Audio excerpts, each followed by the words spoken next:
Assisi sampai saat ini tetap merupakan kota abad pertengahan yang khas. Kota ini berada di atas lembah Umbria, sebuah wilayah yang dikelilingi tanah di Italia Tengah. Wilayahnya relatif kecil, hanya terbentang sebesar 8.456 km persegi.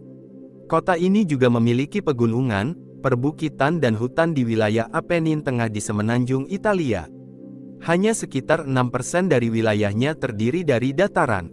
Assisi, berada pada 424 meter di atas permukaan laut, menampilkan pemandangan salah satu dataran tersebut, tapi di atasnya terdapat Gunung Subasio, 1290 meter di atas permukaan laut, sebuah gunung berbentuk kubah, ditutupi dengan hutan. Saat ini kota Assisi memiliki populasi sekitar 24.790 jiwa. Pada abad ke-12 dan 13 jumlahnya jauh lebih kecil lagi. Dunia abad pertengahan diwarnai oleh dua kekuatan adidaya. Pada satu sisi terdapat Kaisar Romawi dan pada sisi lain Paus. Tokoh-tokoh besar mengambil kedua peran tersebut, misalnya Frederick Barbarossa sebagai Kaisar Romawi dan Innocentius III sebagai Paus. Dunia abad pertengahan didominasi dengan hal-hal yang kudus dan profan. Perbedaan antara keduanya sangatlah tipis sehingga seringkali berakhir dengan pertikaian antara kedua belah pihak. Politik dan agama digabungkan untuk mendapatkan kekuatan. Di masa inilah para ksatria berperang ke Tanah Suci, di mana ambisi politik dan iman memainkan peran aktifnya.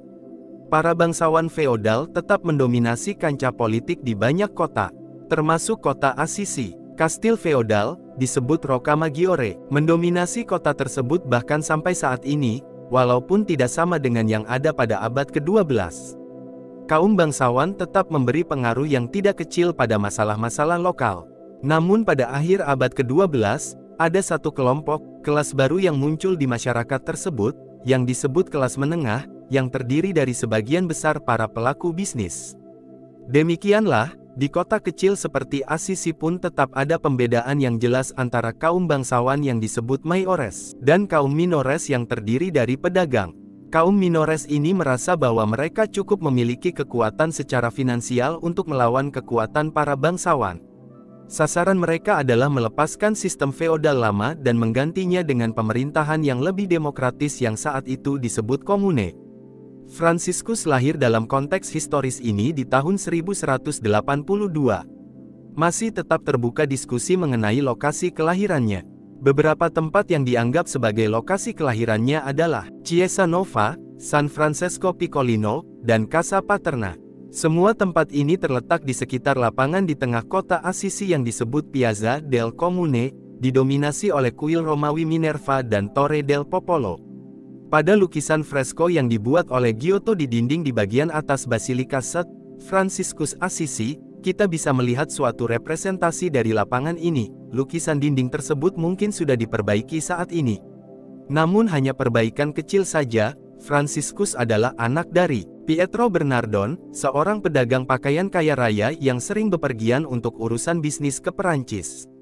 Bahkan Pietro diyakini tidak hadir saat istrinya, Pica, yang bertemu pertama kali dengannya di Provence, melahirkan Franciscus. Sewaktu Pietro kembali, segera ia mengetahui bahwa anaknya sudah dibaptis di gereja Katedral San Rufino dan telah diberi nama Giovanni, sama dengan Yohanes. Namun Pietro tidak menyukai nama itu dan menggantinya dengan nama Francesco, sama dengan Franciscus, mirip dengan nama kota yang dikaguminya yaitu Perancis. Di dataran atas kota Assisi di mana terdapat gereja Katedral San Rufino ada seorang anak lagi yang lahir 11 tahun kemudian, pada 1193. Seorang bayi perempuan, dan ia adalah anggota sebuah keluarga bangsawan. Chiara, atau Clara, yang artinya yang bercahaya. Nama bayi itu lahir di rumah mewah yang menghadap ke arah lapangan katedral. Orang tuanya adalah bangsawan Favarone of Reduccio dan Hortulana. Clara termasuk golongan mayoress, sedangkan Franciscus termasuk golongan minores. Tekanan-tekanan mencuat di Assisi pada tahun 1198. Pada tahun ini Innocentius III terpilih sebagai paus. Ia berusaha membuktikan dirinya seorang negarawan besar dan memperkokoh supremasi gereja bahkan untuk masalah-masalah temporer. Pada musim semi tahun itu, bangsawan Konrad dari Urslingen, yang memimpin benteng Rocca di Assisi atas nama Kaisar, melakukan perjalanan ke Spoleto untuk menyerahkan mahkota Spoleto kepada Innocentius III. Para warga Assisi kaum Minores segera mendapat peluang kekosongan di benteng itu untuk merebutnya. Franciscus mungkin berusia sekitar 16 tahun pada saat itu. Ia tentu saja ambil bagian dalam petualangan tersebut, karena jika Assisi berhasil menguasai benteng berarti menandakan independensi warga Assisi sebagai free commune. Segeralah terjadi perang saudara antara kaum bangsawan, Mayoress, dan warga kota, Minores. Keluarga Clara kemungkinan besar terpaksa mengungsi ke Perugia, kota tetangga Assisi, yang lebih besar dan lebih kuat daripada Assisi.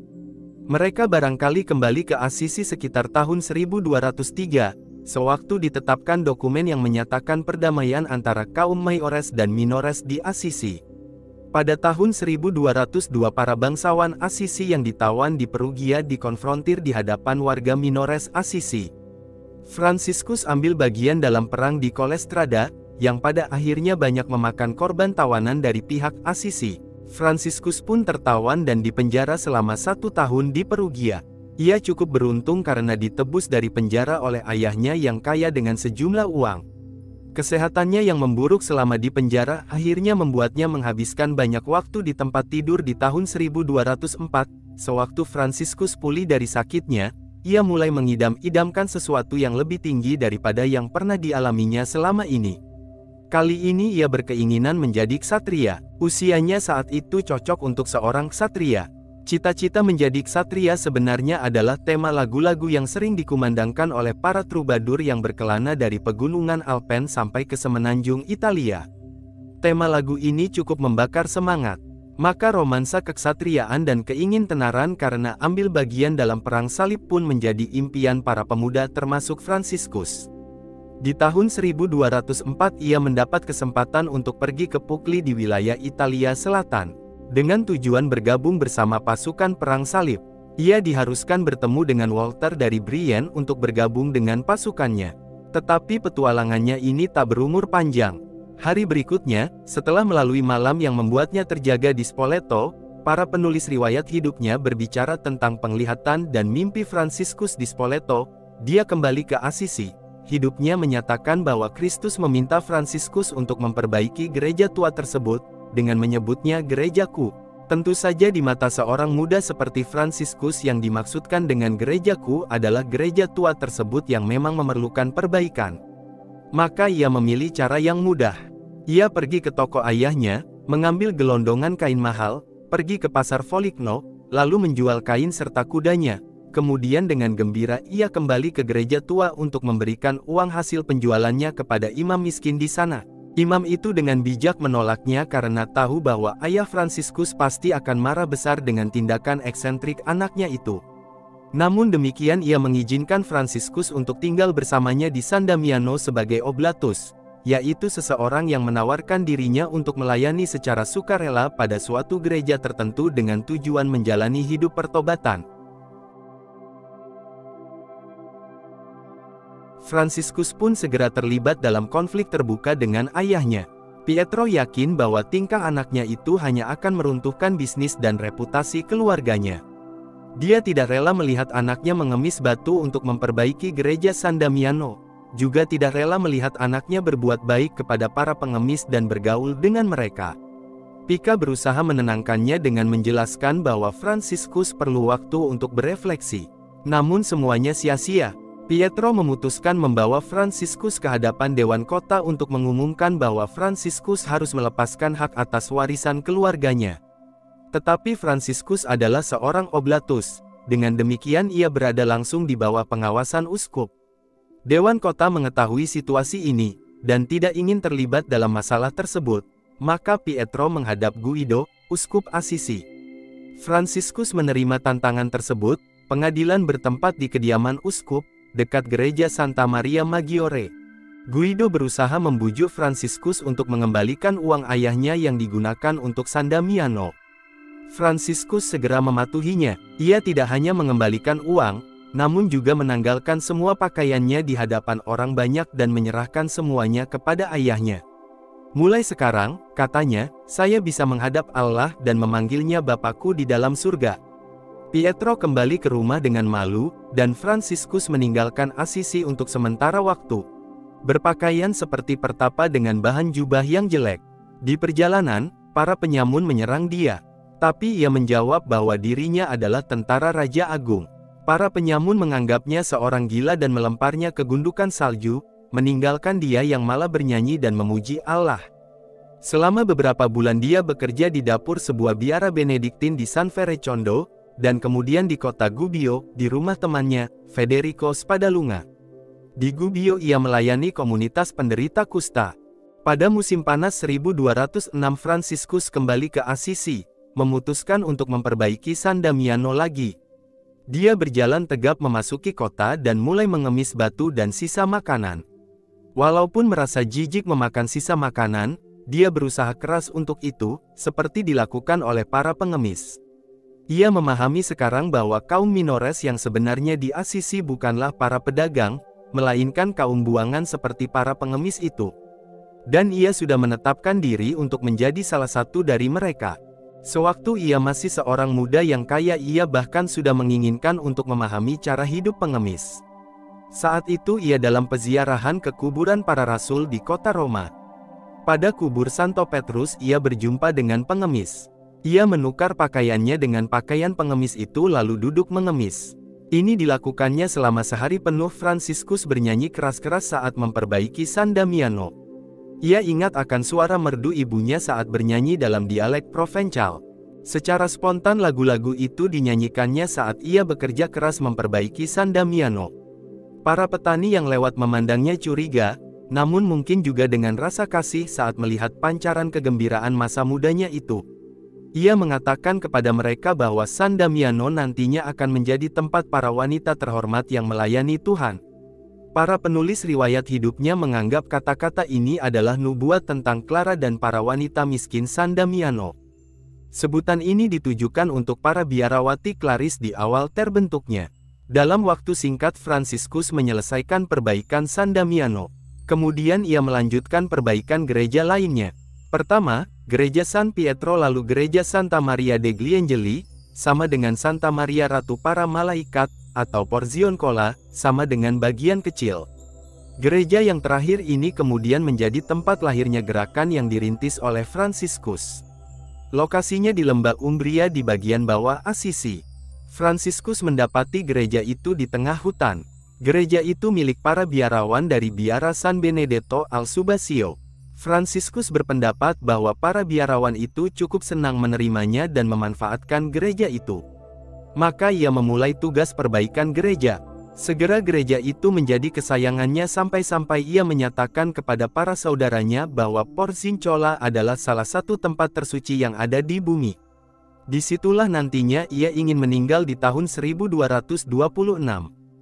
Namun khususnya kapel Porzioncola lah tempat yang menjadi tanda banyak peristiwa penting dari hidupnya. Salah satu peristiwa penting itu terjadi pada saat pesta Rasul Santo Matias, pada tanggal 24 Februari tahun 1208. Fransiskus sedang mendengarkan bacaan Injil pada saat misa. Bacaan itu tentang Kristus yang mengutus para muridnya untuk pergi berkhotbah tanpa membawa tongkat, bekal atau kasut. Para murid menjadi perantau atau peziarah, dan mereka mewartakan damai kepada semua yang mendengarkannya. Fransiskus bersuka cita, itulah semua yang diinginkannya selama ini. Tanpa buang waktu lagi, ia menjalankan secara harafiah apa yang baru saja didengarnya itu. Dia membuang tongkatnya, kasutnya, ikat pinggang jubahnya dan pergi bertelanjang kaki dengan mengenakan jubah yang berbentuk tau, dengan tali ikat di pinggangnya. Dia mengubah gaya hidup dari pentobat pertapa menjadi seorang pengkhotbah apostolik. Gaya seperti inilah yang nantinya diikuti oleh para pengikutnya di masa depan.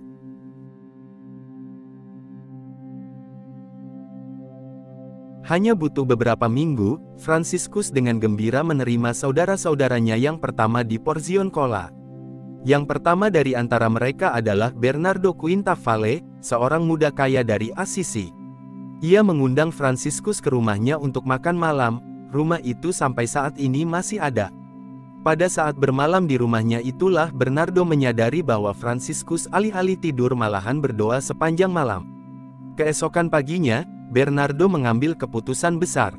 Bersama dengan Fransiskus, ia pergi ke gereja San Nicolo yang terletak di tengah kota dan bersama mereka mencari tahu dari Injil apa kehendak Tuhan atas dirinya. Selama 3 kali mereka membukanya dan menemukan 3 perikop berikut ini, "Jika kamu ingin menjadi sempurna, pergi dan jual segala milikmu dan berikanlah itu kepada orang-orang miskin dan kamu akan beroleh harta di surga. Kemudian datanglah kemari, ikutlah aku." Matius 19 ayat 21. Jangan membawa bekal dalam perjalanan. Lukas 9 ayat 3.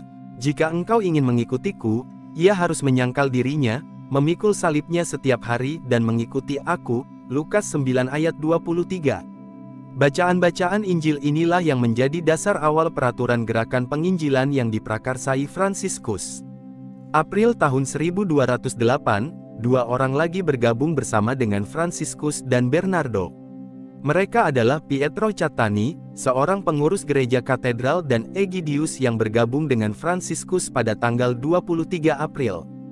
Tak lama setelah bergabung, mereka berdua pergi untuk berkhotbah. Fransiskus dan Egidius pergi ke Marches Ancona. Persaudaraan kecil ini semakin bertambah anggotanya. Pada musim gugur 1208, para saudara pergi berkhotbah di Bukit Rieti. Mereka berhenti di desa kecil bernama Poggio Buston, di mana Fransiskus memberikan salam kepada umat dengan kalimat Buongiorno, Buona gente, selamat berjumpa, orang-orang yang baik. Di dalam doa yang sangat khusyuk, Fransiskus merasakan rekonsiliasi dan pengampunan yang sangat dalam dengan dirinya sendiri. Di tahun 1209 Fransiskus menuliskan peraturan hidup yang singkat untuk para saudaranya. Peraturan hidup itu terutama tersusun dari teks-teks Injil seperti 3 perikop Injil yang sudah disebutkan sebelumnya. Dia dengan semangat memutuskan membawa kelompoknya ke Roma untuk berjumpa dengan Paus Innocentius III dan meminta pengesahan atas cara hidup yang dilakukannya. Ini adalah tindakannya yang berani. Innocentius III tentu menaruh curiga pada kelompok-kelompok pengkhotbah awam seperti Fransiskus dan kelompoknya. Dia sudah cukup banyak menyaksikan kelompok-kelompok seperti ini, dan sebagian besar akhirnya mengarah ke heretik. Mereka mengkhotbahkan Injil dan bahkan nilai-nilai Injili dalam posisi bertentangan dengan lembaga hierarki yang mereka tuduh dalam khotbahnya sebagai tak bermoral dan melakukan beragam praktek skandal. Saat itu ada banyak sekte heretik, khususnya di wilayah selatan Perancis dan Italia Utara. Yang paling berbahaya adalah kaum Katari, Katar. Kaum awam nampaknya berada di atas angin terhadap lembaga-lembaga gereja. Namun demikian, Innocentius III adalah seorang politikus yang cerdas dan pada saat yang sama juga adalah seorang pemimpin tertinggi gereja. Setelah mengatasi banyak keraguan-raguan terhadap sekelompok pengemis ini yang dihadirkan di hadapannya oleh Kardinal Giovanni Colonna dari San Paolo, ia memutuskan bahwa Fransiskus adalah instrumental dalam hal pembawa bentuk baru yang menjembatani kaum awam dan klerus, tanpa ada bahaya jatuh ke dalam heretik. Paus inilah yang diyakini dalam tradisi Fransiskan sebagai paus yang bermimpi melihat Fransiskus menyokong gereja dengan pundaknya. Jadi Innocentius III secara lisan mengesahkan anggaran dasar dan cara hidup Ordo Saudara-saudara Dinas sebagaimana Fransiskus menyebut para saudaranya dalam keyakinan kuat bahwa mereka harus hidup sebagai saudara sejati dan minores sejati seperti yang ditunjukkan oleh Kristus dan para rasulnya, dengan kata lain hidup menurut Injil Tuhan kita Yesus Kristus. Dengan penuh sukacita kelompok 12 saudara ini kembali ke Assisi. Dalam perjalanan ke sana mereka menetap sebentar di Rivo Torto, yang berjarak cukup jauh dari Porzioncola. Di tempat itu mereka tinggal selama beberapa bulan dalam kemiskinan yang sangat ekstrim. Suatu hari, iring-iringan kaisar terpilih yaitu Otto IV melewati jalan di depan gubuk mereka untuk menuju Roma agar dimahkotai oleh Paus. Fransiskus mengutus seorang saudara untuk mengingatkan kepadanya bahwa kemuliaannya hanya akan berumur singkat.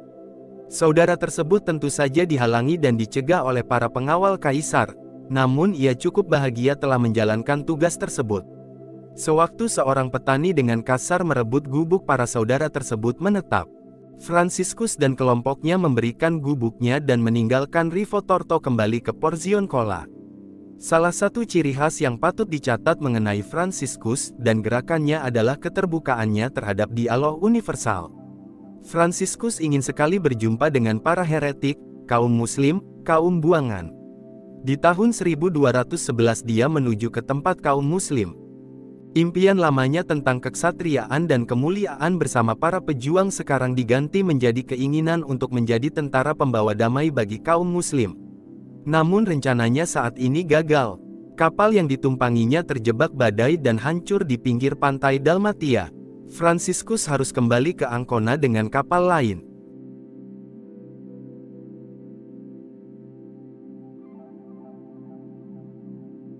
Perjalanan apostolik lainnya dilakukan oleh Franciscus dalam tahun-tahun 1213 sampai tahun 1214.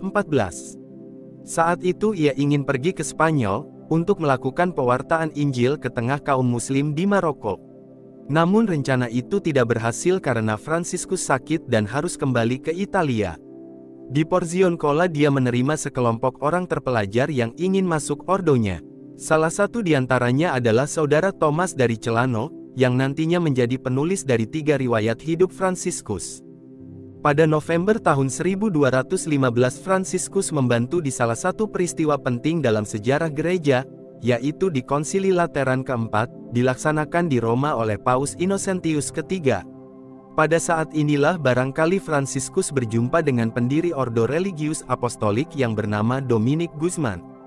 Konsili ini menghasilkan beberapa keputusan penting. Salah satunya adalah tidak mengizinkan lagi persetujuan atas anggaran dasar atau peraturan hidup baru untuk Ordo Religius. Franciscus berhasil mendapatkan persetujuan definitif, pengesahan dengan bula, atas anggaran dasarnya di tahun 1223 dengan dasar bahwa Innocentius III telah menyetujui sebelumnya secara lisan pada tahun 1209. Pada tanggal 16 Juli tahun 1216 Paus Innocentius III wafat di Perugia. Pada peristiwa inilah Jacques de Vitry, yang terpilih sebagai uskup Acre di Tanah Suci, dalam suatu surat yang ditulis dari Genova, menyebutkan perihal para saudara Dina dan para wanita miskin San Damiano. Surat itu adalah dokumen awal dari non-Fransiskan yang menyebutkan gerakan yang dilakukan oleh Franciscus dari Assisi. Honorius ketiga menjadi pengganti Innocentius III. Darinya Franciscus mendapatkan indulgensi Porzioncola pada musim panas 1216. Dokumen mengenai indulgensi ini berasal dari sumber-sumber yang bertahun 1310, namun masih dilakukan penyelidikan lebih lanjut mengenai kebenaran historis dari indulgensi ini serta cara-cara Franciscus mendapatkannya. Gereja Porzioncola juga sering menjadi tempat pertemuan tahunan oleh para saudara, yang disebut Kapiter General, biasanya diadakan pada hari raya Pentekosta, di bulan Mei-Juni. Tersimpan bukti-bukti dokumen untuk beberapa kapitel penting. Di tahun 1217, misalnya, selama kapitel para saudara memutuskan untuk mengatur misi pewartaan ke bagian utara di pegunungan Alpen sampai menyeberangi Mediterania. Egidius diutus ke Tunis, Elias ke Tanah Suci. Franciscus sendiri berusaha pergi ke Perancis. Namun saat ia tiba di Firenze, Kardinal Ugolino, yang menjadi utusan Paus untuk Tuscany dan Lombardi, meminta dia untuk tetap di Italia. Kardinal Ugolino memainkan peran penting dalam pengaturan ordo itu. Dia membantu Franciscus dalam menyusun versi final anggaran dasar, dan dia juga ditunjuk sebagai kardinal pelindung ordo di tahun 1220. Mungkin karena relasi dekatnya dengan Franciscus yang mempengaruhi keputusan kanonisasi sebagai orang kudus pada tahun 1228. Hanya 2 tahun setelah kematian Franciscus. Karena pada saat itu Kardinal Ugolino menjadi Paus Gregorius ke-9.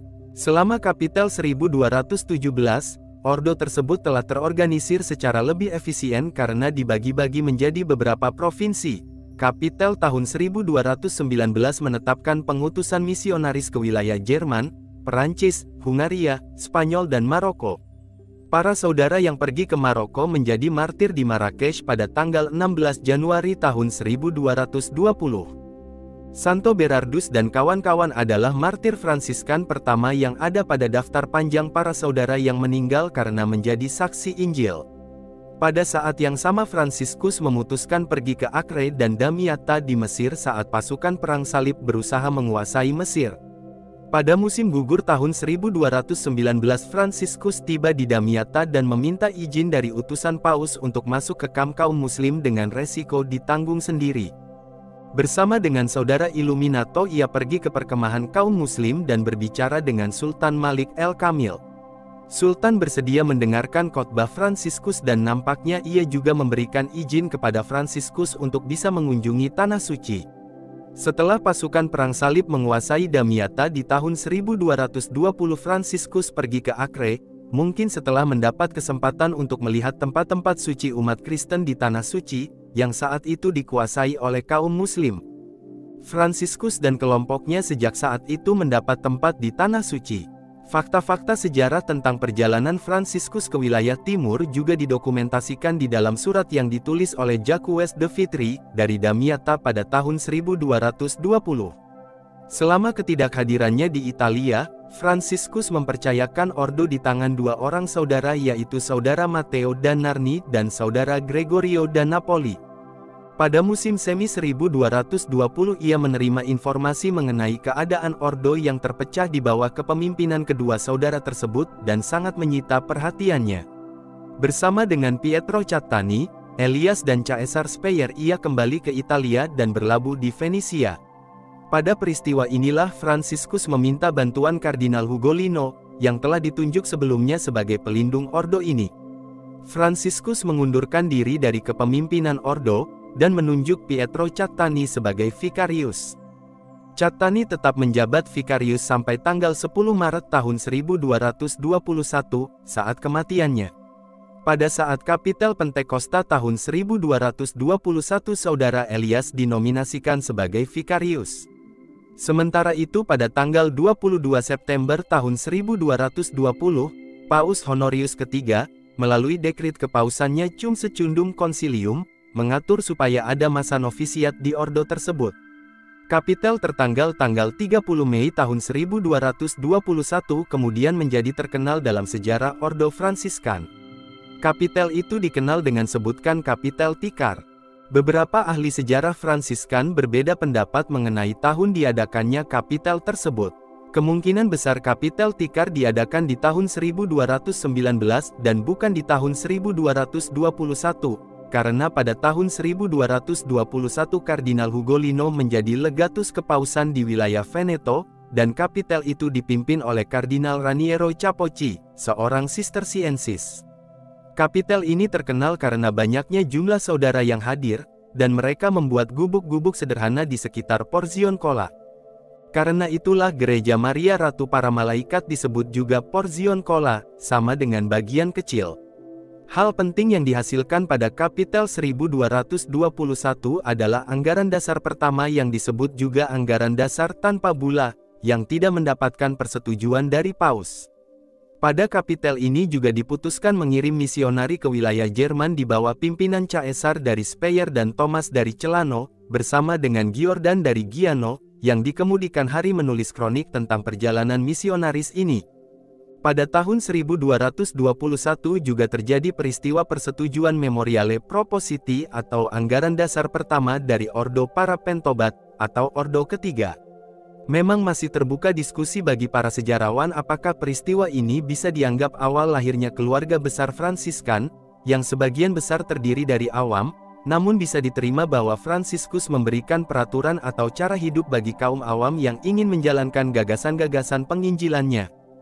Peraturan hidup ini kemudian disetujui oleh gereja. Periode tahun 1221 sampai tahun 1222 ditandai dengan banyaknya saat berkhotbah di hadapan publik yang diatur oleh Fransiskus di wilayah utara Italia. Tanggal 15 Agustus tahun 1222 Fransiskus berkhotbah di lapangan utama Bologna, sebuah kota studi yang terkenal, di mana para saudaranya kemungkinan belajar teologi.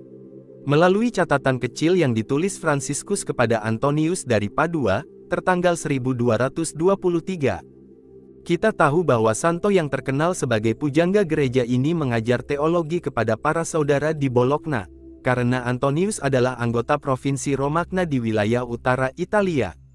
Karena perlunya sebuah anggaran dasar definitif yang disetujui oleh gereja membuat Fransiskus mengundurkan diri ke pertapaan lainnya di Fonte Colombo tahun 1223, bersama saudara Leo dan Bonizzo dari Bologna, seorang ahli hukum sipil dan gereja. Di sanalah Fransiskus menyusun versi akhir dari anggaran dasar. yang setelah melalui banyak kesulitan dan pertentangan dari kalangan para saudara yang terpelajar, akhirnya disetujui oleh Kapitel Umum. Pada tanggal 29 November tahun 1223 Paus Honorius III secara resmi menyetujui anggaran dasar saudara-saudara Dina, disebut juga anggaran dasar dengan bula, melalui bula Soletan Were. Setelah itu pada lokasi pertapaan lainnya di lembah Rieti, yaitu Greccio, Fransiskus merayakan pesta Natal tanggal 25 Desember tahun 1223 dengan cara yang sangat orisinil, yaitu dengan membuat misa malam palungan Natal sebagai kenangan atas kesederhanaan kelahiran Kristus di Bethlehem. Kapitel Umum tahun 1224 juga mengatur ekspedisi misioner lainnya, saat ini untuk tujuan Inggris. Pada tanggal 10 September para saudara mendarat di Dover, dan diteruskan ke Canterbury, London dan Oxford, di mana mereka segera membuat tempat tinggal dan mengatur hidup sebagai pengkhotbah keliling di universitas-universitas. Thomas dari Eccleston memberi kita kronik menarik mengenai para Fransiskan awal di Inggris yang berjudul The Adventu Fratrum Minorum in Angliam.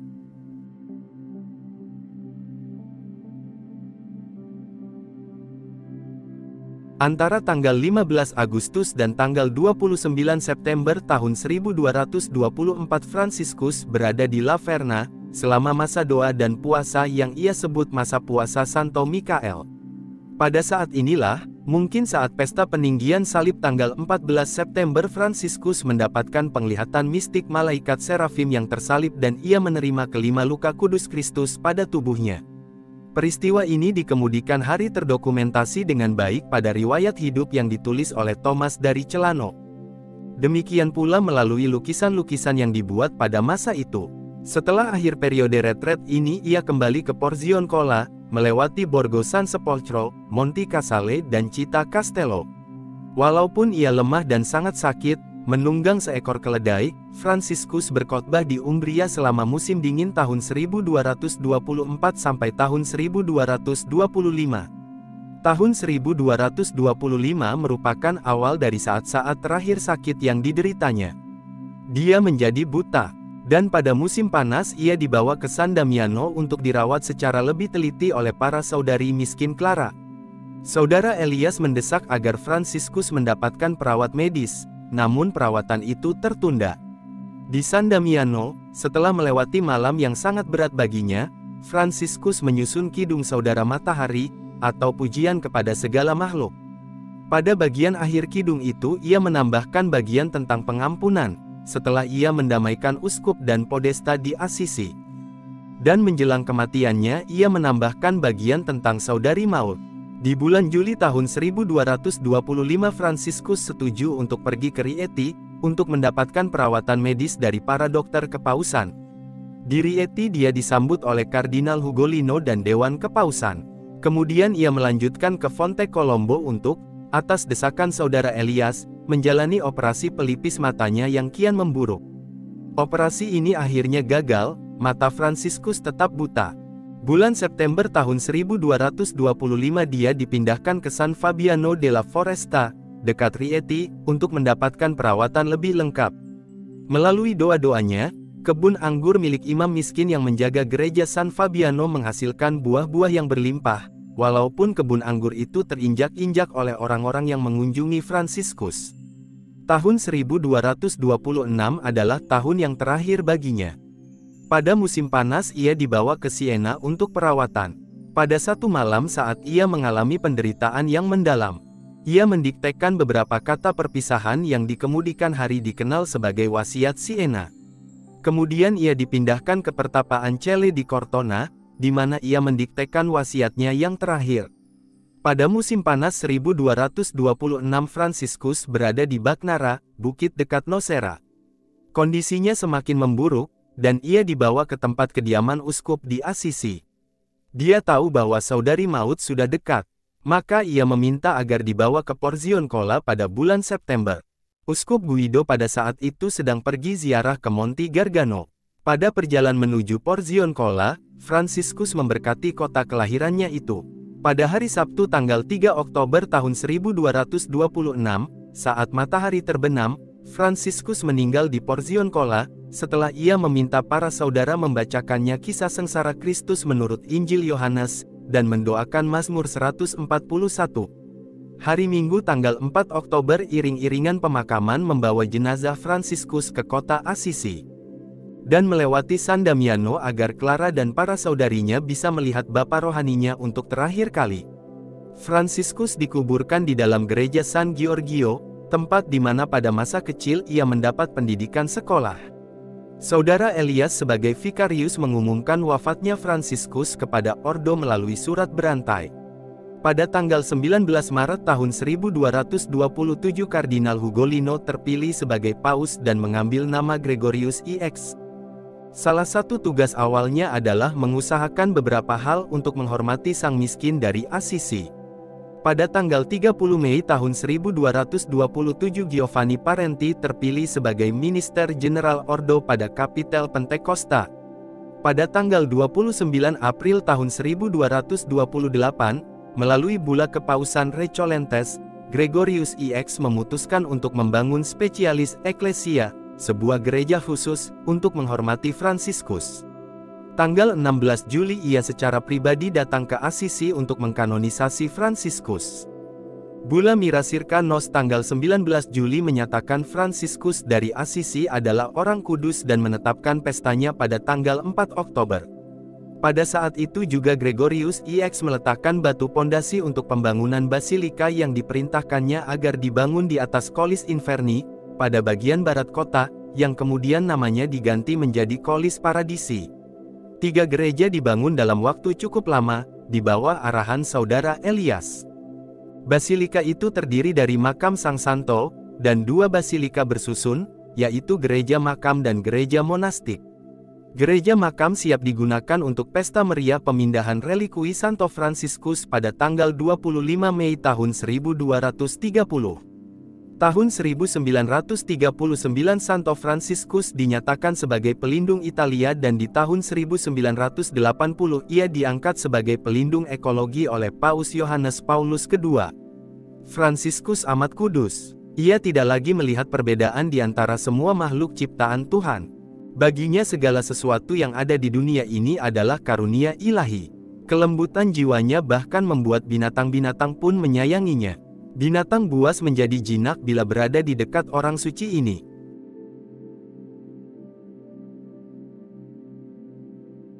Dalam hidup Fransiskus seringkali terjadi peristiwa-peristiwa luar biasa di mana ia berbicara kepada binatang-binatang.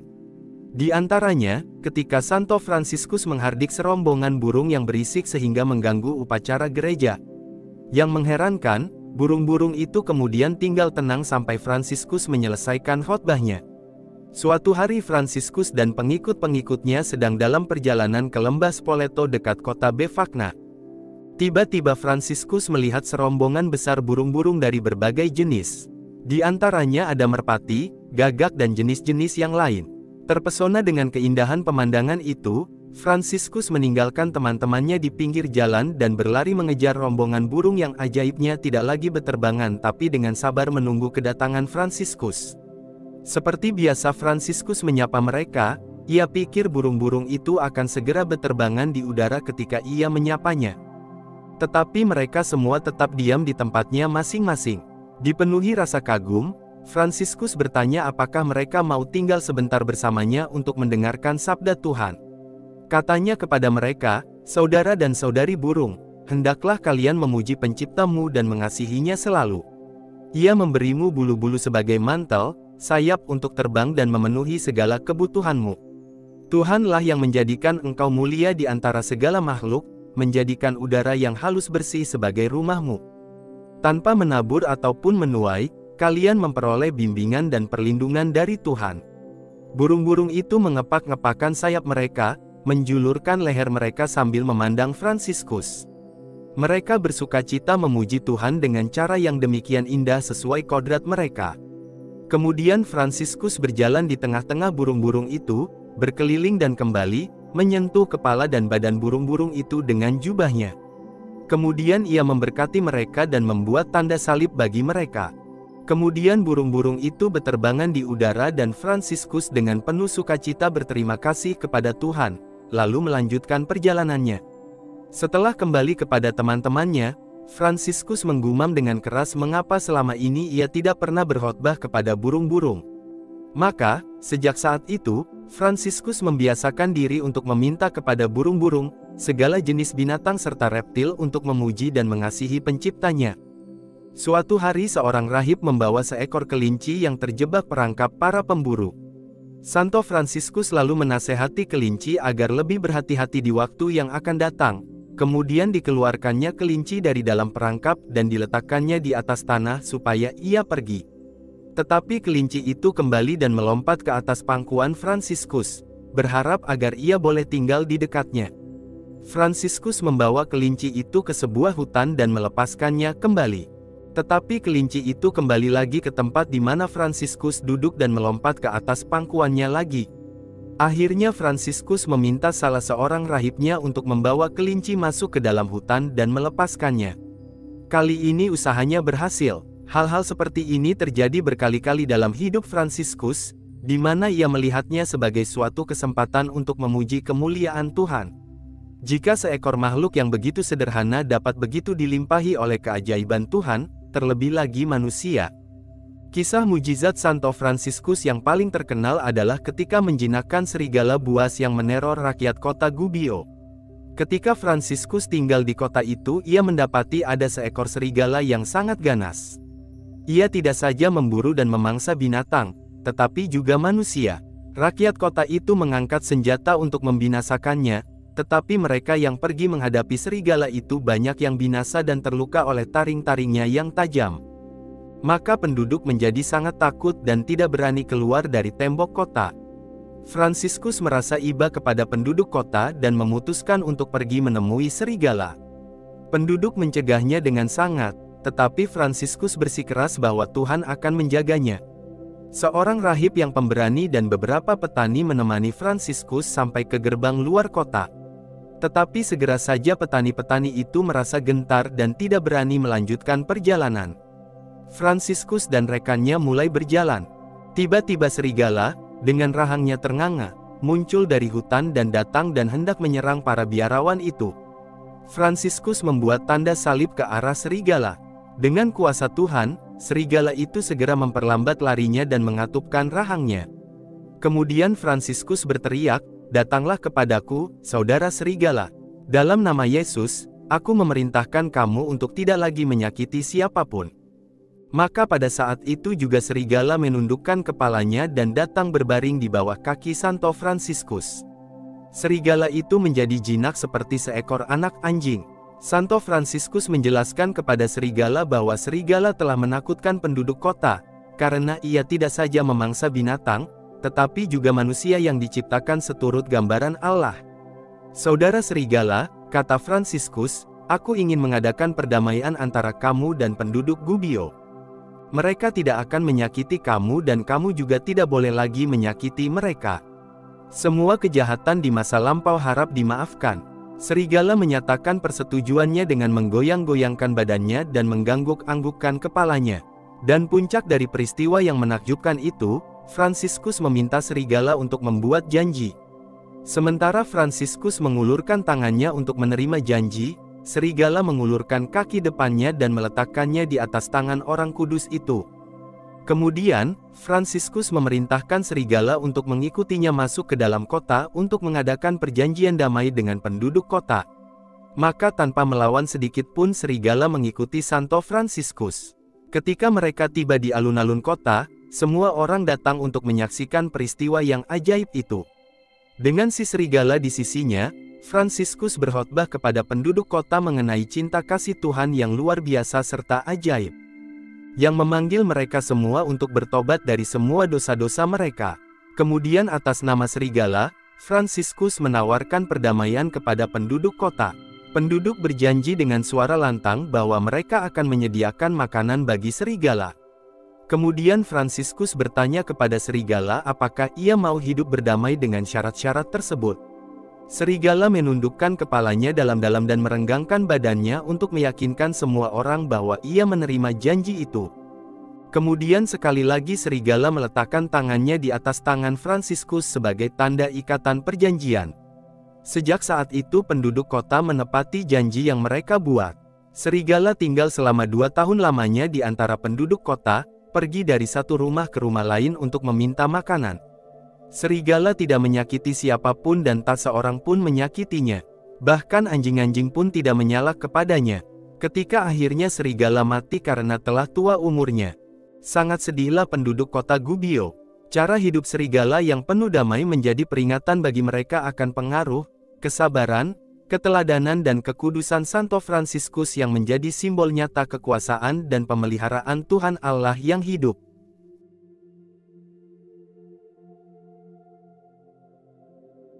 Pada bulan September tahun 1224 saat Fransiskus sedang dalam meditasi di Mount Alvernia di Apennines, ia menerima stigmata, yang kemudian secara periodik berdarah selama 2 tahun sisa hidupnya. Mukjizat ini memiliki peringatan yang terpisah pada tanggal 17 September. Ia sangat bersyukur menerima anugerah ilahi ini, namun ia berusaha dengan seksama untuk menyembunyikannya dari penglihatan orang lain.